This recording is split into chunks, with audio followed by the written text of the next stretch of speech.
What a day in Asian stocks. Overnight, the Shanghai Composite climbed 2.3%. The Hang Seng in Hong Kong gained more than 4%. And the Nikkei in Tokyo surging the most by 2008, a whopping 7.7% in one single session. Tom Demark, founder and CEO of Demark Analytics, thinks that Chinese stocks actually have further to fall despite the recovery. And he joins us now with his technical analysis. Tom, welcome to Bloomberg Television once again. I know that in the past you've said that your indicators work best when you are looking at a government that can heavily influence the market and can heavily influence trading. Why is that, and how does it apply here?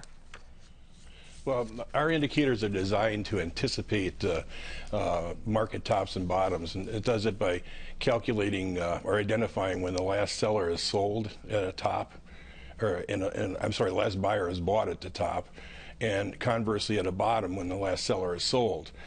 We don't look at the market in the context of what most conventional technicians do. We try to anticipate tops and bottoms.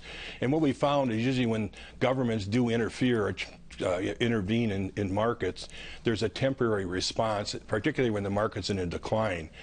You get short covering coincident with the news, and what typically is set up as a vacuum under the market where buyers should be awaiting a market bottom. They're forced into covering, and then there's a vacuum and further weakness. And that's what happened when we identified the market top in Shanghai to the exact day, in fact, at 51.77 in June.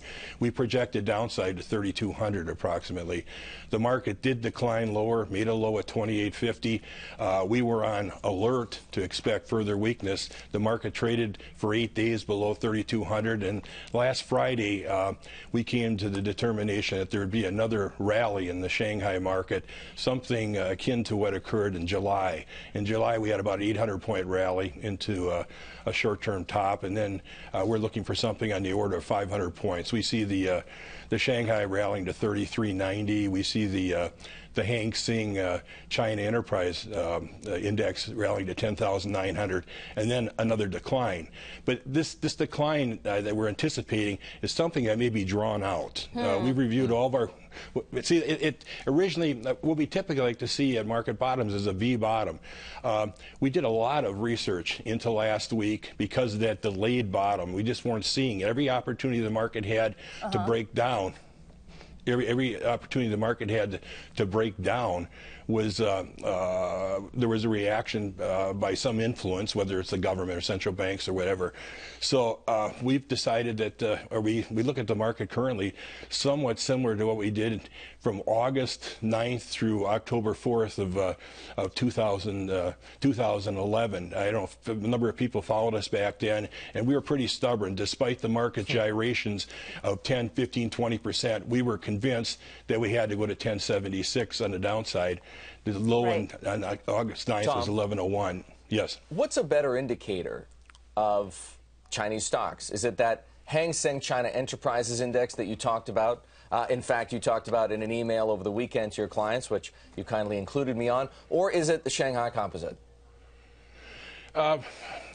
We've always focused on the Shanghai Composite or Composite, but we've focused more attention recently on the Chinese Enterprise Index. For one reason being, if you look at our historical market tops and bottoms, these are all calculated by computer.